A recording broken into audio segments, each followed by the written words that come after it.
Сәлем достар, мен сіздерге секретный материалы сериалының Claire Bets бөлімі туралы айтамын. Қазақ тілді арнаны қолдап, лайк басып жазылып кетіңіздер.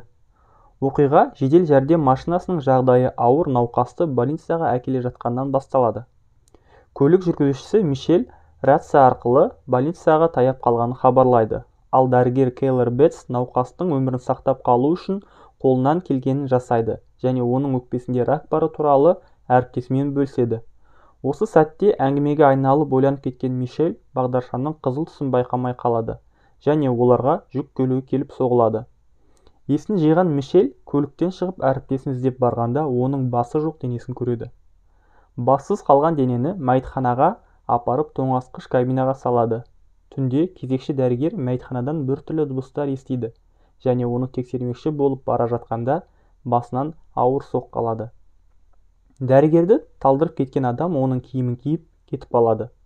Таңертең мәйітханада Бетстің мәйіті жоғалып кеткені белгілі болады. Осы түнде болған оқиғалар зерттеуге ФБР агенті Фокс Малдерн мен Дани Скайлиге жүктеледі. Олар Claire Bets осы ауруханадағы ең үздік дәрігерлердің бірі екендігін біледі. Және мәйітханадағы сигнализация қосылмағандықтан детектив Малдерн осы ауруханада істейтін адам болуы мүмкін, немесе мәйіт өзі орнынан тұрып кетіп қалмаған шығар деп әзілдейді. Ал агент Скали болса, мәйітті медициналық университетке сатуы мүмкіндігі жайлы айтады, бірақ та неге басы жоқ денені ұрлағанын түсінбейді. Себебі бассыз дене өз құнын 2 есе жоғалтады. Аурухана күзетшілері детективтерге камераға түсіп қалған ер адамның суретін әкеліп береді, бірақ камерада адамның түрі дұрыс көрілмейді. Агент Малдерн камерадағы адамның тек өзі ғана шығып бара жатқанын айтып, мәйіттің ауруханада болуы мүмкіндігін айтады. Скайлетт әріптесімен келіседі және осы ауруханадағы биологиялық қалдықтар сақталған бөлімін зерттеуге кіріседі. Ұзақ іздеудің арқасында олар Бетстің басын тауып алады. Агент Малдерн Бетстің үйін тексеріп келуді жөн деп ойлап сонда кетеді. Скали болса бастың керемет сақталғанына таң қалады. Сол себепті басты сойып, бөліп қарамақшы болады. Сол сәтте Бетстің көзі мен аузы қозғалып кетеді. Скайлетт қатты шошынып кетеді. Осы сәтте Малдерн Бетстің үйін тексеріп жатқан болатын. Және осы үйде өзінен басқа тағы біреу бар екендігін сезді. Және йод бөтелкесінің көптігі оның күдігін арттыра түсті. Қонақ бөлмесінің алдындағы йодтан қалған іздерді көріп ол, осы үйде өзінен бұрын біреу болғанын түсінді. Оған Скали қоңырау шалып, болған жағдайды айтып береді. Және бұл электр импульсынан қалған эффекті болуы мүмкін деп айтады. Ал Малдерн болса, осы үйде ауруханада қызметкердің киімін және көптеген йод бөлшектерін тауып алғандығы туралы айтады. Екеуі кеңесе келе мәйіт өздігінен жоғалған, бірақ бассыз қайда жүреді деген шешімге келіп тұрақтайды. Малдерн үйден шығып кеткеннен кейін йод толы ваннадан Бетс шығады. Оның басы белгісіз бір қабықпен қапталған және адам бейнесіне ұқсас.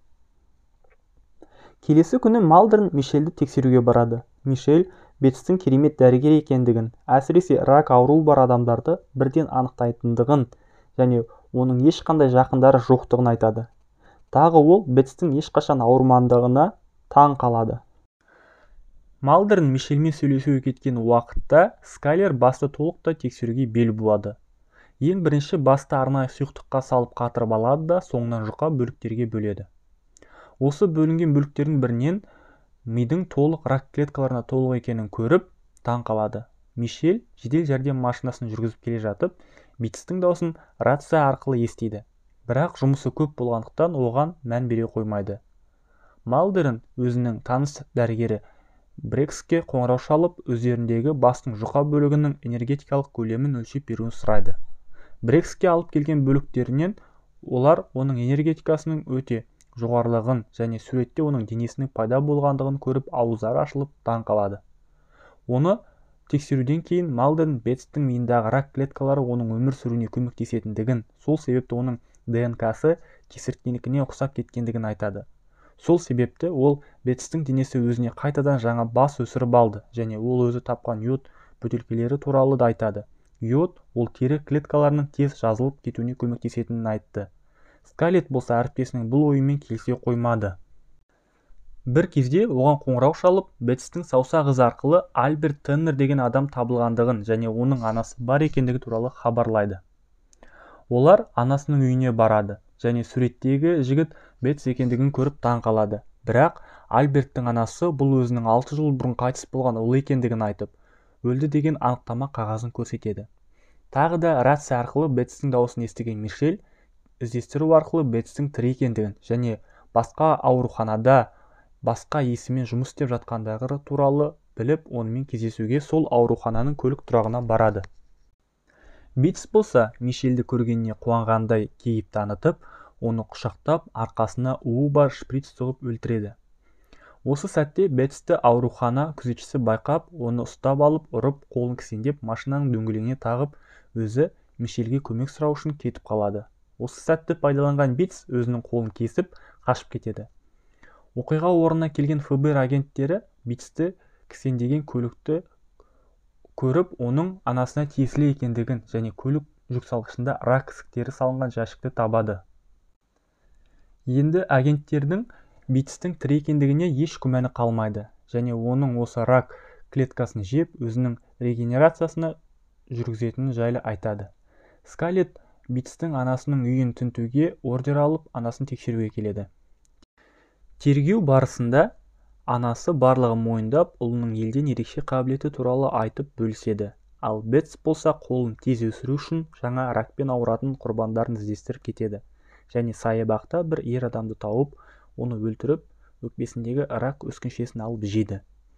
Үйді тінту барысында Тейлор Бетстің тығылуы мүмкін деген гараждың кілтін тауып алады және барлығы сол жерге жолға шығады. Гараждың есігін ашып, ішке кірген агенттер ер адамның мәйітін тауып алады. Осы сәтте Бетс оларды машинамен қағып өлтірмекші болады, бірақ агенттер қашып үлгеріп, көлікке қарай оқ атады. Нәтижесінде көлік жарылып кетеді. Көлік ішінде болған Бетсті өлді деп санайды, бірақ бұл мәйіт 100% Бетстікі дегенге Малдерн сеніңкіремейді. Және Бетс өз орнына басқа бір мәйітті қойып кетті деп ойлайды. Бұл ойының рас екендігін дәлелдеу үшін осыдан 6 жыл бұрын қайтыс болды деп саналған Альберттің мәйітін ашқызып зерттейді. Және екі мәйітте бір-біріне ұқсас болып шығады. Расымен де Бетс тірі болып шығады. Оның анасы оның үстін йодпен жуып тазалайды да, өзінің ракпен ауыратындығын айтып, ұлына өзін өлтіріп, рак өскіншесін жеуді ұсынады. Бетстің үйіне келген агент Малдерн мен Скейт ауыр халде жатқан Бетстің анасын көріп, жедел жәрдем шақырады. Малдерн үйдің айналасы тексермекші болып осында қалады, ал Скейт ауруханаға кетеді. Скейт ауруханаға жеткеннен кейін машинадан белгісіз сұйықтықты табады да, Тейлорға қоңырау шалып, Бетстің осында болу мүмкіндігін айтып, тез келуін сұрайды. Осы сәтте машина төбесінде болған Бетс Скарлетттің организмінен рак өскіншелерін сезіп, оны жұлып алмақшы болып шабуыл жасайды. Бірақ Скарлетт дефибриллятор көмегімен басына тоқпен ұрады. Алған тоқтың қуатынан Бетс өледі. Кейін бәрі өз қалпына келеді. Бір күні түнде Скарлетт қатты жөтел мазалап, жарықты жағып қараса, аузынан аққан қанды байқайды және өзінің ракпен ауыратындығына көзі жетеді. Осы сәтте кино аяқталады. Достар, кино ұнаса, арнаға жазылып, лайк басып кетіңіздер.